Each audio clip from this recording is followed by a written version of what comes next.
नमस्कार, आप देख रहे हैं सुदर्शन न्यूज। मैं हूं आपके साथ शिवम दत्त मेहता। रात के 9 बज चुके हैं और समय हो गया है आपके नए पसंदीदा शो यानी कि जनमत का, एकमात्र ऐसा शो जहां हर खबर पर पोल के माध्यम से आप भाग ले सकते हैं। सोशल मीडिया प्लेटफॉर्म एक्स से, जो पहले ट्विटर था, वहां आप वोट कर सकते हैं। हर खबर पर आपकी राय हम दिखाते हैं आपको। और आज हम जिन विषयों पर चर्चा करेंगे, लीजिए वो भी आपकी टीवी स्क्रीन पर आपके फेवरेट शो जनमत में। जी हाँ, तो जनमत शो में आपको वोट करना है। एक्स पर जाके, सोशल मीडिया प्लेटफॉर्म एक्स पर जाके #JNMAT जनमत आप टाइप करेंगे, सीधा हमारे पोल तक आप पहुंच जाएंगे।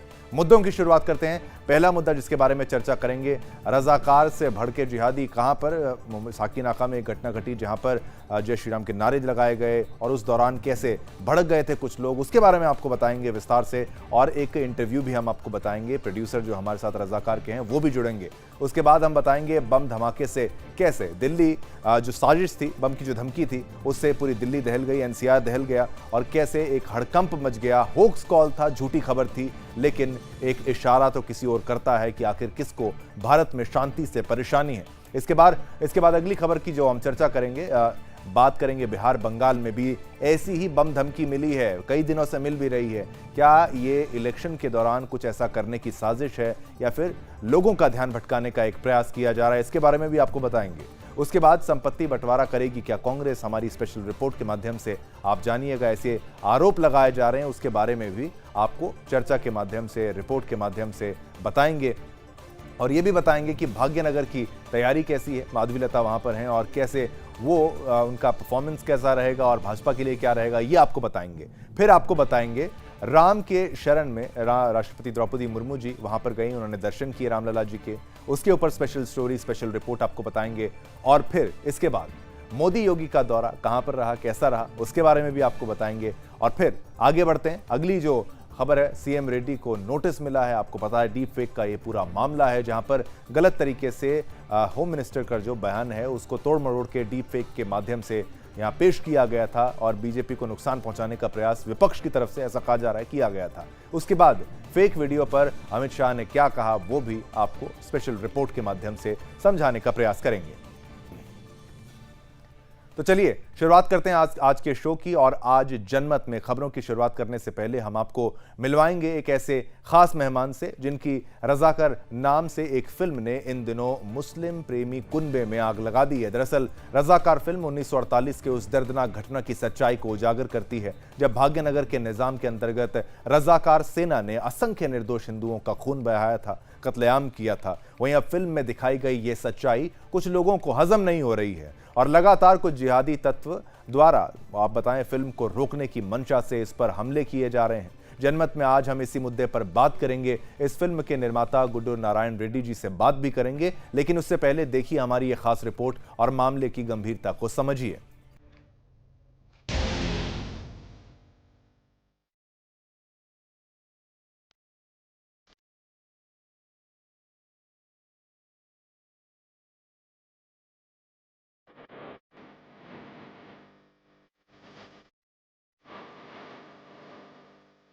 साल 1948 में रजाकारों द्वारा बहाए गए निर्दोष हिंदुओं के खून की सच्ची दास्तान इन दिनों उन मुस्लिम प्रेमी कुनबे को रास नहीं आ रही जो दुनिया में अल्पसंख्यकों के अधिकारों की दुहाई देते फिरते हैं, जो दुनिया में पीड़ित मुस्लिम और अत्याचारी हिंदू का एजेंडा चलाते हैं। लेकिन हाल ही में रिलीज हुई गिर्द घूमती है, जहां भाग्यनगर के निजाम के अंतर्गत रजाकारों द्वारा हिंदुओं के किए गए नरसंहार को बिना किसी लाग लपेट के दर्शाया गया है। लेकिन इस फिल्म में मुसलमानों द्वारा हिंदुओं के बहाए गए खून की सच्चाई कुछ लोगों को हजम नहीं हो रही और यही कारण है कि आए दिन रजाकार फिल्म पर हमले हो रहे हैं। हाल ही में कुछ ऐसा ही हमला मुंबई के साकीनाका में मौजूद एक सिनेमा घर में भी हुआ, जहां चलती फिल्म के दौरान कुछ जिहादी तत्वों ने फिल्म देखने आए लोगों पर हमला बोल दिया। यही नहीं, ये हमला तब हुआ जब फिल्म देखने आए दर्शकों ने जय श्री राम और वंदे मातरम के नारे लगाए। जहां सवाल ये है कि आखिर वो कौन लोग हैं जो इस फिल्म को रोकना चाहते हैं, वो कौन लोग हैं जो रजाकारों की सच्चाई के उजागर होने से डरते हैं, और वो कौन लोग हैं जिन्हें जय श्री राम और वंदे मातरम के नारों से परेशानी है। इस सवाल का जवाब तो आप भी भली भांति जानते होंगे, लेकिन अभी हमारा आपसे यही निवेदन है कि आप रजाकार फिल्म को जरूर देखें, क्योंकि अगर इस फिल्म ने कमाई नहीं की तो दोबारा कोई निर्माता हिंदुओं की सच्चाई दिखाने की हिम्मत नहीं करेगा। Bureau report, Sudarshan news.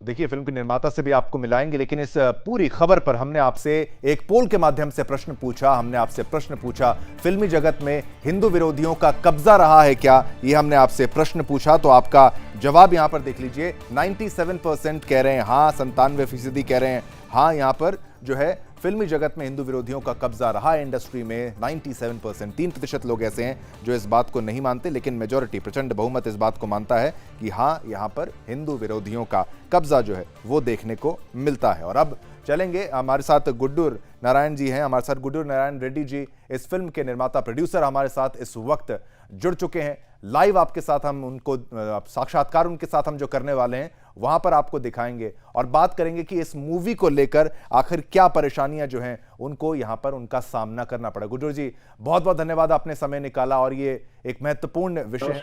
नमस्कार। नमस्कार, बहुत बहुत धन्यवाद, आपने समय निकाला। आपसे मैं ये सवाल पूछना चाहता हूं, कई जगहों पर कुछ हिंसा की खबर भी इस तरीके से आई थी, जब साकिनाका में इसी तरीके की घटना ये घटी है कि भाई जब इसका स्क्रीन किया जाता है, जब फिल्म को दिखाया जाता है, कई लोगों को ये बर्दाश्त नहीं होता। ये तो रहा एक विरोध जिसके बारे में मैं आपसे जानना चाहता हूं, लेकिन मुख्य तौर पर परेशानियों का सामना ये सुनने में आया है आपकी मूवी को करना पड़ रहा है, स्क्रीन्स नहीं मिल रही हैं। पूरे देश में जिस तरीके से रिस्पॉन्स, स्टेटस का लिस्ट और उसका टाइमिंग देखे तो क्या वो किसका साजिश है इसके पीछे बोलो तो बहुत बड़ा हो सकता बोल के सोचना पड़ता। क्योंकि हम ही नहीं, कोई भी नया निर्माता अगर कोई सिनेमा निकाल के अगर बॉम्बे तक पहुंचता है, मतलब डबिंग सिनेमा को हिंदी में या दूसरा मराठी में रिलीज करने के लिए नहीं मिला।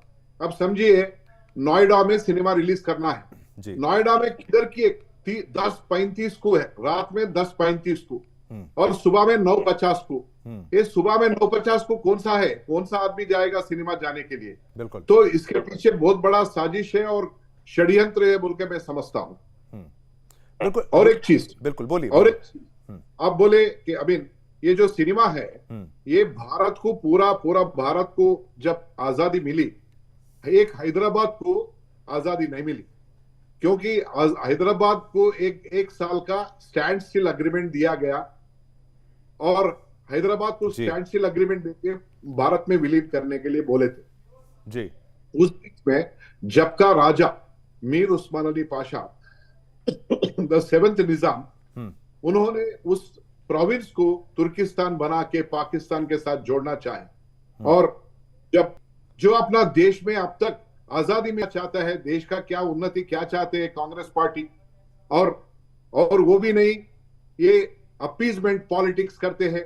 और ये जो इतिहास है, ये सच्चाई है। 123 किताबें दिक्कतें थी सिनेमा में आने वाले जो आया, एक कम्युनिस्ट का एमपी आया, वो सीबीएफसी में एक लेटर दे दिया कि ये सिनेमा निकाल के असेंबली इलेक्शन में बेनिफिट पाने की कोशिश कर रहा।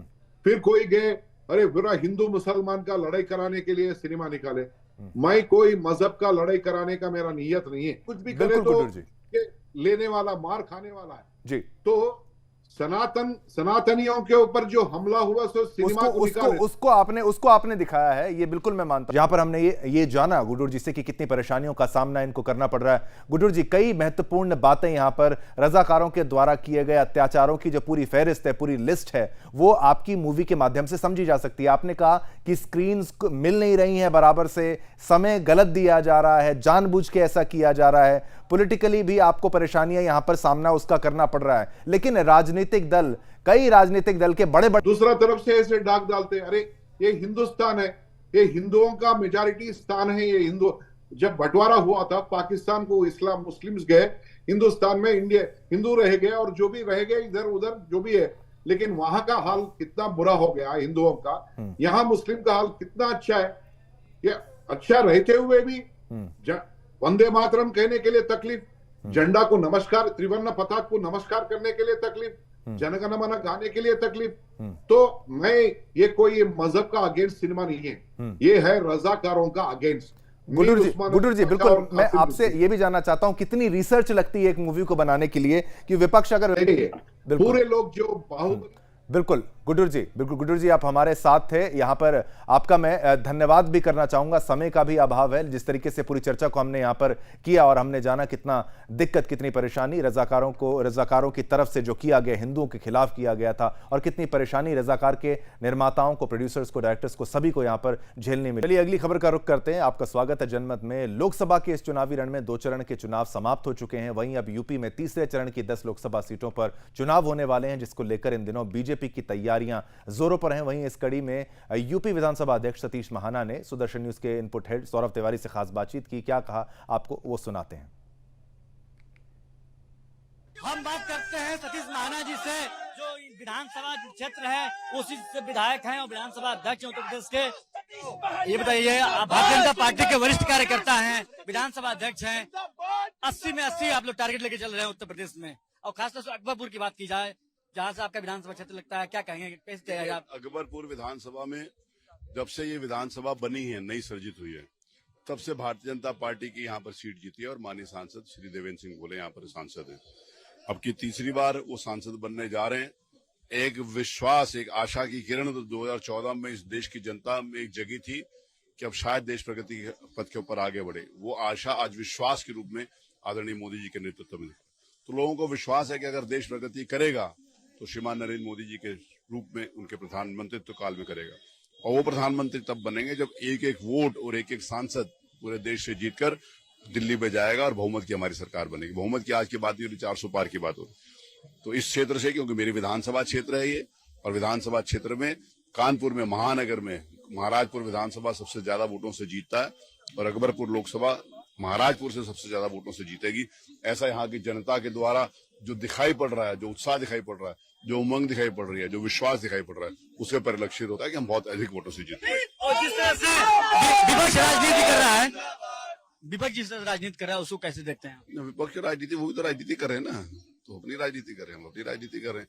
उनकी राजनीति जो उन्होंने किया है देश की आजादी के बाद से लेकर आज तक, जो कांग्रेस की सरकार केंद्र में रही या प्रदेशों में रही, तो देश का क्या हाल हुआ है जनता को मालूम। जनता को कुछ बताने की आवश्यकता नहीं है, सब चीज सामने है, दूध का दूध, पानी का पानी।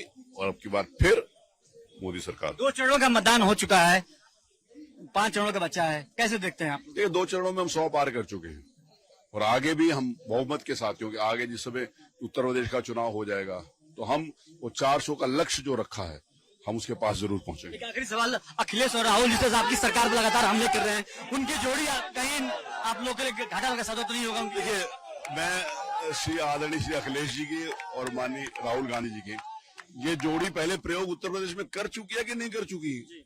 जो कर चुके हैं तो जो पहले परिणाम था वो होगा। बात करेंगे दिल्ली एनसीआर के स्कूलों को मिली धमकी भरे ईमेल्स की, जहां दिल्ली एनसीआर के कई स्कूलों और उसमें पढ़ने वाले हजारों बच्चों को जान से मारने और बम से उड़ाने की धमकी दी गई थी। आज सुबह दिल्ली एनसीआर के स्कूलों को एक साथ एक ही जैसे धमकी भरे ईमेल्स मिले, जिससे पुलिस प्रशासन सभी अलर्ट हो गए थे। वहीं दिल्ली पुलिस ने बताया कि जिस ईमेल आईडी से दिल्ली एनसीआर के स्कूल को धमकी दी गई वो sawareem@mail.ru है। जांच में सामने आया कि सवारीम एक अरबी शब्द है जिसका शाब्दिक अर्थ तलवारों की टक्कर होता है। इस शब्द का इस्तेमाल 2014 से इस्लामिक स्टेट आईएस जिसको कहते हैं उसके द्वारा इस्लामिस्ट प्रोपेगेंडा को फैलाने के लिए किया जाता है। इस पर देखिए हमारी खास रिपोर्ट। दिल्ली एनसीआर में लगभग 100 से ज्यादा स्कूलों को बम से उड़ाने और स्कूल परिसर में बम रखने की धमकी मिली थी और इस धमकी के बाद पूरे शहर में हड़कंप मच गया। दरअसल दिल्ली और नोएडा, ग्रेटर नोएडा स्कूलों के परिसर में ईमेल के जरिए बम रखे होने की धमकी मिली। इसके बाद सभी स्कूलों में अफरा तफरी मच गई। आनन फानन में सभी स्कूल के बच्चों को घर भेजकर स्कूलों में युद्ध स्तर पर तलाशी अभियान चलाया गया। ईमेल में लिखा गया कि सभी इस्लाम अपनाने की तैयारी करें, नहीं तो मरने के लिए तैयार रहे। इतना ही नहीं, धमकी भरे ईमेल में अल्लाह के विरोधी और काफिर बताने के साथ ही बच्चों को जान से मारने की धमकी भी मिली। इस धमकी के बाद दिल्ली पुलिस के साथ दिल्ली स्पेशल सेल की टीम को भी जांच पड़ताल में शामिल किया गया है। साथ ही जिन स्कूलों को धमकी मिली थी उन स्कूलों में जांच करने के लिए क्राइम ब्रांच की टीम, बम निरोधक दस्ता, डॉग स्क्वाड और कई फायर ब्रिगेड गाड़ियां मौके पर मौजूद थी, जिससे स्कूल परिसर छावनी में तब्दील हो गया था। और इस घटना के बाद केंद्रीय गृह मंत्रालय ने शहर और आसपास के इलाकों के स्कूलों में बम की धमकी को अफवाह करार दिया था। वहीं दिल्ली की शिक्षा मंत्री आतिशी का बयान भी सामने आया। आतिशी ने कहा कि अभिभावकों को घबराने की जरूरत नहीं है, जांच पड़ताल के बाद दिल्ली पुलिस ने कहा कि उन सभी स्कूलों की गहन जांच की गई जहां बम रखे होने की धमकी मिली थी, लेकिन जांच में कुछ भी नहीं मिला। इस पूरी घटना के बाद माना जा रहा है कि ईमेल भेजने के लिए जिस आईपी एड्रेस का इस्तेमाल हुआ है उसका सर्वर विदेश से जुड़ा हुआ है।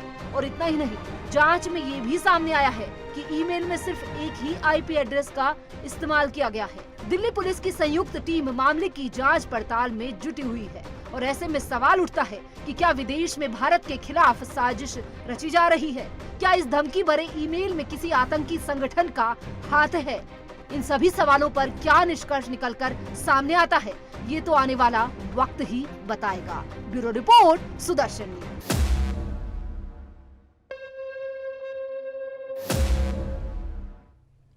इस खबर पर हमने पोल के माध्यम से प्रश्न पूछा कि क्या विदेश से जुड़े हैं दिल्ली एनसीआर बम धमकी के तार, तो 89% लगभग 90% लोगों ने हाँ यस में जवाब दिया है। लगभग 10 से 11% कह रहे हैं नहीं, वो मानते हैं कि ये देश के अंदर से भी ये धमकी दी जा सकती है, ये संभव है। बात करेंगे बिहार और बंगाल के कलकत्ता की, जहां धमकी भरे ईमेल से हड़कंप मच गया। बिहार के राजभवन को बम से उड़ाने की धमकी दी गई थी। धमकी मिलने के बाद बिहार पुलिस और सीआईडी की टीम ने जांच पड़ताल शुरू कर दी, लेकिन पुलिस को सर्च ऑपरेशन में कुछ नहीं मिला। वहीं कोलकाता एयरपोर्ट को भी बम से उड़ाने की धमकी मिली थी। साथ ही कोलकाता पुलिस को राजभवन और भारतीय संग्रहालय को भी बम से उड़ाने की धमकी मिली थी, जिसके बाद पुलिस प्रशासन अलर्ट मोड पर है। कोलकाता पुलिस के खुफिया विभाग ने जांच शुरू कर दी है। जांच में आईपी एड्रेस की जांच की जा रही है जहां से मेल भेजे गए हैं। क्या है पूरी खबर, देखिए हमारी ये स्पेशल रिपोर्ट।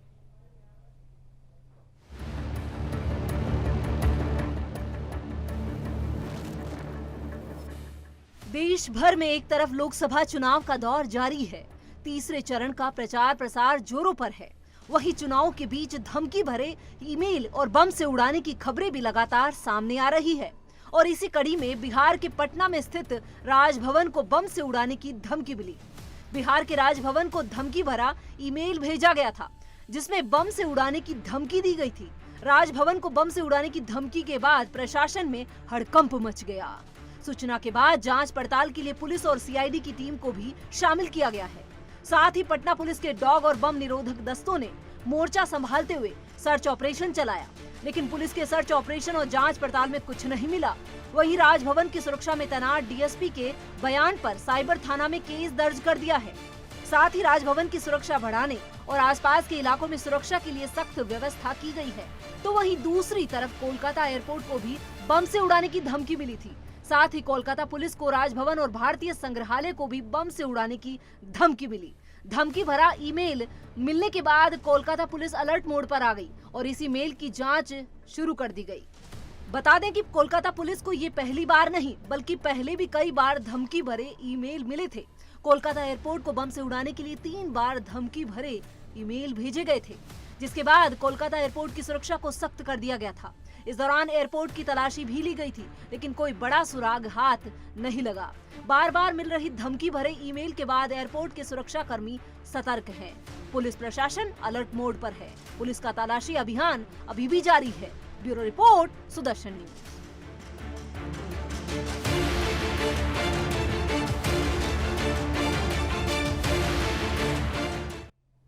देखिए खबर हमने आपको बता दी, लेकिन खबर का असर तब होता है जब आप इसमें भाग लेते हैं। पोल के माध्यम से हमने सोशल मीडिया प्लेटफॉर्म एक्स पर आपसे प्रश्न पूछा बिहार बंगाल को उड़ाने की धमकी देने वाले देश में छुपे हैं क्या? 94% ये जवाब दे रहे हैं हाँ में। आप दे रहे हैं जवाब हाँ में, 6% ना बोल रहे हैं, लेकिन बहुमत, प्रचंड बहुमत कह रहा है कि हाँ ये लोग धमकी देने वाले देश के अंदर ही छुपे हो सकते हैं। ये देश की जनता को आभास है, देश की जनता का ऐसा मानना है।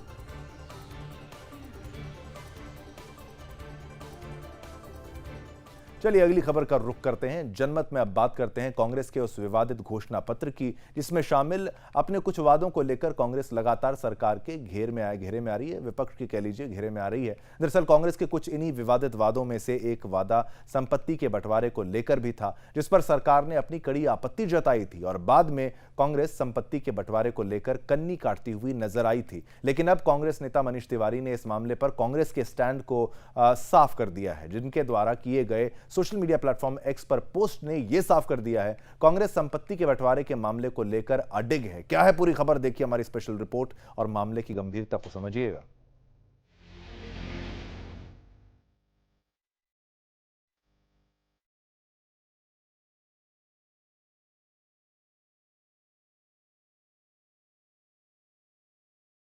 लोकसभा के इस मौजूदा चुनावी रण में कांग्रेस का घोषणा पत्र लगातार विवाद का विषय बना हुआ है, जिसमें शामिल संपत्ति के बंटवारे के साथ साथ कई बातों को लेकर प्रधानमंत्री नरेंद्र मोदी समेत पूरी बीजेपी कांग्रेस पर हमलावर है। हालांकि कांग्रेस अपने इस विवादित मैनिफेस्टो को लेकर पहले से ही घिरी हुई है। वहीं अब इस विवाद के बीच कांग्रेस नेता मनीष तिवारी के एक पोस्ट ने संपत्ति के बंटवारे वाले कांग्रेस के इरादों पर मुहर लगा दी है। जब पैसा बटे एक समान तभी होगा देश महान। इसके ऊपर उन्होंने शशि थरूर स्टाइल में अपने अंग्रेजी का ज्ञान देते हुए लिखा है कि वो अमीरों से उनके पैसे लेकर गरीबों को अमीर बनाएंगे। इसके साथ ही उन्होंने आगे लिखा है कि वो देश की 1% जनता को देश की 77% संपत्ति पर कब्जा नहीं करने देंगे। मनीष तिवारी ने अपने इसी एक्स पोस्ट के साथ ये स्पष्ट कर दिया है कि कांग्रेस संपत्ति मामले को लेकर अपने स्टैंड पर अडिग है। लेकिन यहाँ हैरानी वाली बात यह है कि कांग्रेस अपने वादों में गरीबों की स्थिति सुधारने और जॉब दिलाने की बात नहीं कर रही, बल्कि जिस व्यक्ति ने अपनी मेहनत के दम पर संपत्ति अर्जित की है, कांग्रेस उसकी संपत्ति का हिस्सा दूसरों के साथ बांटने की बात कर रही है।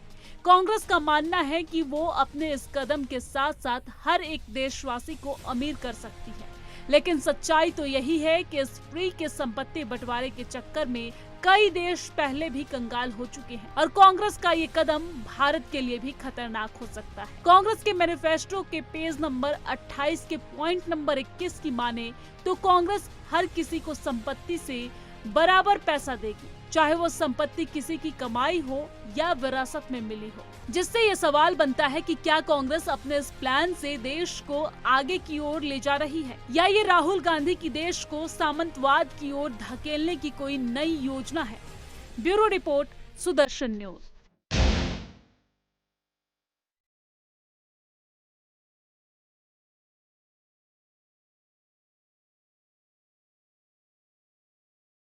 तो देखिए, खबर हमने आपको बताई, लेकिन पुनः मैं कहूँगा खबर के बाद जब आप पोल में भाग लेंगे तभी तो उसका असर होगा और आपकी राय यहाँ पर हम आपको दिखाएंगे। हमारा प्रश्न था पोल में, कांग्रेस सच में लूटना चाहती है देशवासियों की संपत्ति? तो 86% लोगों ने हाँ कहा है, 14% लोगों ने ना कहा है। ना कहने वाले लोग भी हैं, लेकिन बहुमत ये कहती है कि हाँ, ये बात हो सकती है। तो ये आपकी राय है। आपने सोशल मीडिया प्लेटफॉर्म एक्स के जरिए ये बात का चुनाव किया है और पोल में भाग लिया है। आगे बढ़ते हैं, अब बात करेंगे राष्ट्रपति द्रौपदी मुर्मू जी की, प्रभु रामलला जी की। रामलला जी के दर्शन करने के लिए आज राष्ट्रपति द्रौपदी मुर्मू जी अयोध्या पहुंची। अयोध्या के महर्षि वाल्मीकि अंतर्राष्ट्रीय हवाई अड्डे पर राज्यपाल आनंदीबेन पटेल ने राष्ट्रपति जी का स्वागत किया। वो तस्वीरें भी हम आपको दिखाएंगे। हवाई अड्डा पहुंचने के बाद राष्ट्रपति जी ने सबसे पहले हनुमानगढ़ी में दर्शन और पूजा अर्चना की। वहां पूजा अर्चना के बाद राष्ट्रपति द्रौपदी मुर्मू राम मंदिर पहुंची। राम मंदिर में रामलला जी के दर्शन उन्होंने किए। ये महामहिम राष्ट्रपति जी हैं, जहां पर खड़ी हुई नजर आ रही हैं। रामलला जी के दर्शन कर रही हैं, आशीर्वाद ले रही हैं। और इस दौरान एयरपोर्ट से लेकर अयोध्या धाम तक सुरक्षा के कड़े इंतजाम किए गए थे। और साथ ही राष्ट्रपति के अयोध्या आगमन को लेकर श्री राम जन्मभूमि तीर्थ क्षेत्र ट्रस्ट ने खास तैयारियां की थी, क्योंकि इनका विजिट भी बहुत महत्वपूर्ण है। और ये सीधा, आप सोचिए, देश की राष्ट्रपति हैं और प्रभु श्री राम का आशीर्वाद ले रही हैं। सौभाग्य आप भी प्राप्त करिए। टीवी स्क्रीन को आप देख रहे हैं। राम जन्मभूमि परिसर और हनुमानगढ़ी पर फूलों से भव्य द्वार सजाए गए थे। मंदिर में प्रवेश के लिए मुख्य रास्ते को भी फूलों से सजाया गया था। प्रभु रामलला के दर्शन के बाद राष्ट्रपति द्रौपदी मुर्मू जी ने सरयू घाट पर आरती भी की। बता दें कि रामलला जी के दर्शन करने के लिए लगभग 3 माह में देश दुनिया भर से 1.5 करोड़ राम भक्तों, सोचिए 1.5 करोड़, 1,50,00,000 राम भक्तों ने दर्शन का आनंद लिया है। प्रभु का सौभाग्य मिला है दर्शन करने का उन सभी को। वहीं देश के कई राज्यों के राज्यपाल, मुख्यमंत्री और कैबिनेट मंत्रियों ने भी प्रभु श्री रामलला जी के दर्शन किए हैं। उनको भी ये सौभाग्य प्राप्त हुआ है। और हम यही कहेंगे, आपसे भी कहेंगे, आपको भी मौका मिले तो जरूर जाइए, प्रभु श्री राम के दर्शन कीजिए, रामलला जी के दर्शन कीजिए, आशीर्वाद लीजिए। और यहाँ पर स्वयं द्रौपदी मुर्मू जी, महामहिम राष्ट्रपति जी, यहाँ पर मौजूद हैं। प्रभु श्री राम का आशीर्वाद वहां लेते हुए वहां खड़ी हैं।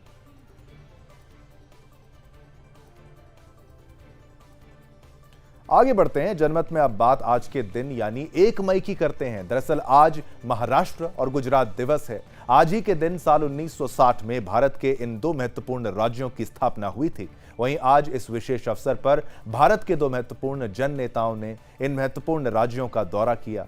एक ओर जहां प्रधानमंत्री नरेंद्र मोदी गुजरात के साबरकांठा में नजर आए, वहीं उत्तर प्रदेश के मुख्यमंत्री योगी आदित्यनाथ जी महाराष्ट्र के सांगली में जनता को संबोधित करते हुए दिखे। वहीं इस दौरान भारतीय जनता पार्टी के इन दोनों नेताओं ने, आपको तस्वीरें भी दिखाएंगे, अपने अपने मंचों से विपक्ष पर जमकर निशाना साधा। इस दौरान इन नेताओं ने क्या कुछ कहा, आइए आपको वो सारी बातें सुनाते हैं। ये वही कांग्रेस है जिसने राम के अस्तित्व पर प्रश्न खड़ा किया था, और यही कांग्रेस है जिसने हिंदुओं को अपमानित करने के लिए हिंदू आतंकवाद का शब्द भी दिया था। हिंदू आतंकवाद, क्या हिंदू आतंकवादी होता है क्या?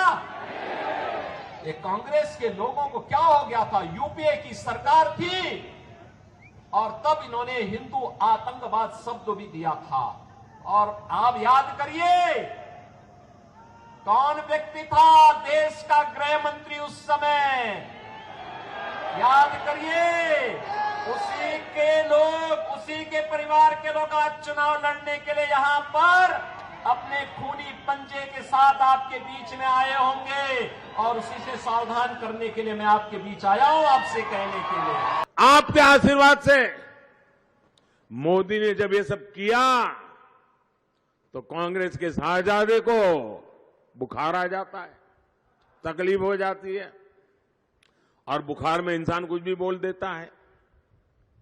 शाहजादा कह रहा है कि अगर मोदी तीसरी बार आया तो फिर देश में आग लग जाएगी। बोलो, ये पता नहीं इनके दिमाग में आग कहां से भर गई है। दरअसल कांग्रेस के सपने आग में राख हो चुके हैं। याद करिए, इस देश पर आपने राहुल गांधी को भी देखा होगा। जब भी देश पे संकट आता है, देश में कोरोना का संकट आया, देश में कोई आपदा आई, राहुल गांधी सबसे पहले देश छोड़ करके भागते हैं। आपने देखा होगा, कोविड आया था, वो इटली चले गए। देश के अंदर कहीं कोई आपदा आती है, अर्थक्वेक आता है, कहीं कहीं पर फ्लड आती है, वह छोड़ करके फिर इटली भाग जाते हैं। कांग्रेस पार्टी और पूरा उनका इंडी गठबंधन एक फेक फैक्ट्री बन चुका है। ये कहते हैं, खुद तो बड़ी बड़ी बातें कहते हैं, मोहब्बत की दुकान, लेकिन इनकी मोहब्बत की दुकान ऐसी है जो फेक सामान, फेक नारे, फेक वादे इसको बांटने में लगी हुई है। मोदी को बदनाम करने में वो कोशिश कर रहे हैं, लेकिन मुझे पूरा भरोसा है, मैं हिंदुस्तान में जहां जहां गया हूं, देश उनकी ये झूठी बातें, फर्जी बातें स्वीकार नहीं कर रहा है।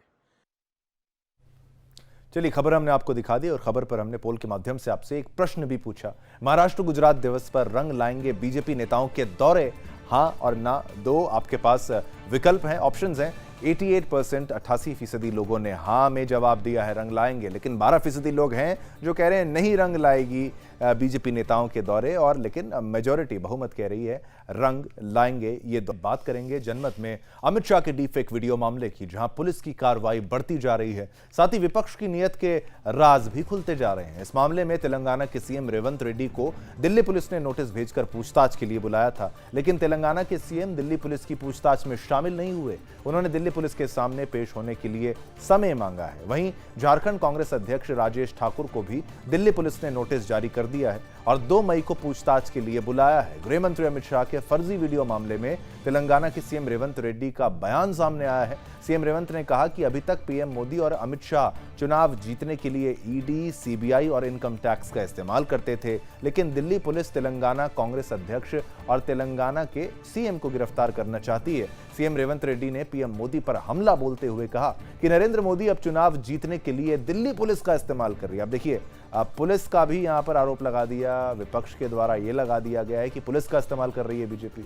हम करारा जवाब देंगे, ये भी वो कह रहे हैं। सीएम रेवंत रेड्डी के बयान से एक बार फिर सियासत गर्मा गई है। वहीं दिल्ली पुलिस ने अमित शाह के डीप फेक मामले में 3 लोगों को गिरफ्तार भी कर दिया है।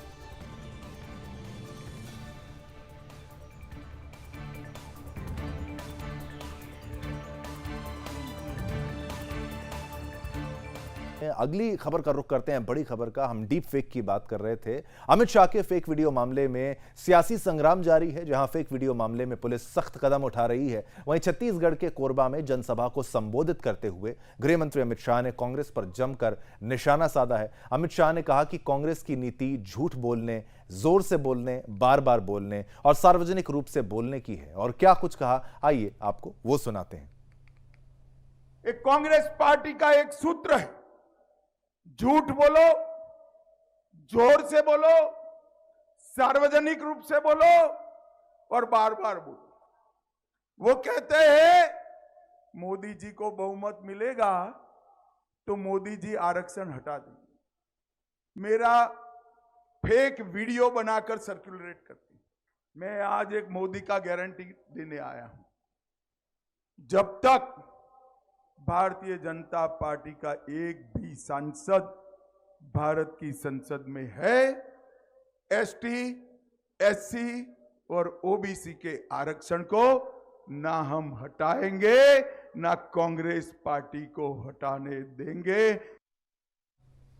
अब आपको बता दें, अमित शाह के फेक वीडियो मामले में इन दिनों राजनीति भी चरम पर है, जहां इस मुद्दे को लेकर पक्ष विपक्ष की दोनों पार्टियां एक दूसरे पर लगातार हमले बोल रही हैं, जिस पर झारखंड कांग्रेस प्रदेश अध्यक्ष राजेश ठाकुर ने कहा कि दिल्ली पुलिस के द्वारा एक नोटिस जरूर प्राप्त हुआ है, लेकिन यह समझ से परे है कि आखिर वह नोटिस क्यों दिया गया है। तो यह पूरा मामला लगातार तूल पकड़ता जा रहा है। वहीं असम के सीएम हेमंत बिस्वा शर्मा ने कांग्रेस पर निशाना साधते हुए कहा, अगर इसमें कांग्रेस का कोई नेता शामिल है तो उसके ऊपर कमीशन को एक्शन लेना चाहिए। तो आइए नेताओं की इन बयानबाजियों पर एक नजर डालते हैं। बयान तीर आपको सुनाते हैं।